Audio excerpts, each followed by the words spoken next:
Indonesia SMA Award tahun 2025. Dewan juri yang terhormat, kami tim Kontra dengan tegas menolak mosi. Dewan ini lebih memilih sekolah menengah yang mengadopsi model pendidikan klasik daripada model pendidikan progresif. Mengapa? Karena pendidikan klasik memang pernah berjasa di masa lalu, tetapi tidak lagi relevan dengan kebutuhan zaman dan arah kebijakan bangsa kita hari ini. Ada alasan konkret yang mendasari hal tersebut. Pertama, soal relevansi zaman. Pendidikan klasik menekankan hafalan. Hal itu cocok diterapkan pada pembelajaran masa lalu abad ke-19, di mana pada saat itu informasi terbatas dan akses teknologi belum terbuka. Namun kita sekarang hidup di era revolusi industri 4.0 dan menuju society 5.0. Dunia berubah begitu cepat. Anak-anak kita tidak cukup hanya menguasai fakta. Mereka butuh keterampilan abad ke-21, kemampuan berpikir kritis, bekerja sama, berkomunikasi, berkreasi, dan juga literasi digital.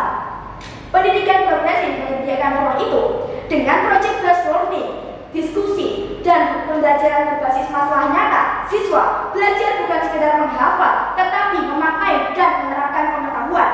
Hal itulah keterampilan yang benar-benar dibutuhkan di abad ini.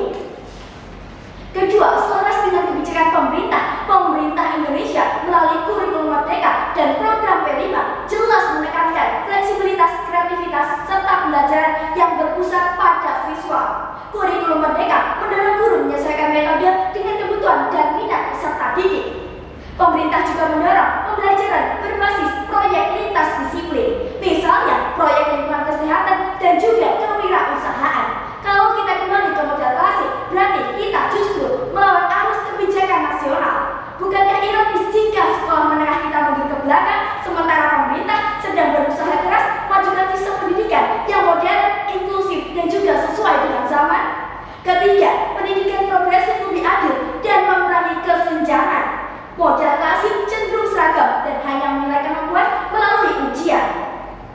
Akibatnya, siswa punya gaya belajar berbeda. Siswa yang unggul di seni, olahraga atau keterampilan praktis sering sekali tertinggal dan juga merasa terpinggirkan.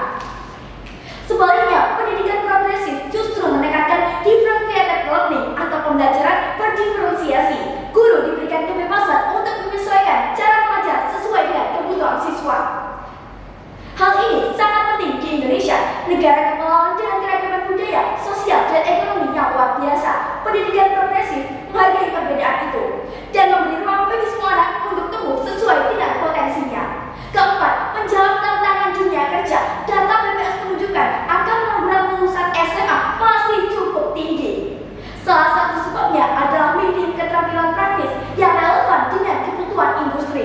Pendidikan klasik yang menekankan hafalan jelas tidak mempersiapkan mereka. Sebaliknya, pendidikan progresif melalui pendekatan berbasis proyek, magang, dan penggunaan teknologi justru membekali siswa dengan keterampilan yang nyata. Bagaimana cara memecahkan masalah, bekerja dalam tim, mengelola proyek, inilah keterampilan yang dicari di dunia kerja yang modern. Dengan model progresif, lulusan SMA lebih siap melanjutkan pendidikan tinggi maupun langsung masuk ke pasar kerja. Sebagai penegasan, mari kita kembali kepada filosofi pendidikan Ki Hajar Dewantara. Beliau mengatakan bahwasanya tugas pendidikan adalah menuntut segala kekuatan kodrat yang ada pada anak agar mereka dapat mencapai keselamatan dan kebahagiaan setinggi-tingginya baik sebagai manusia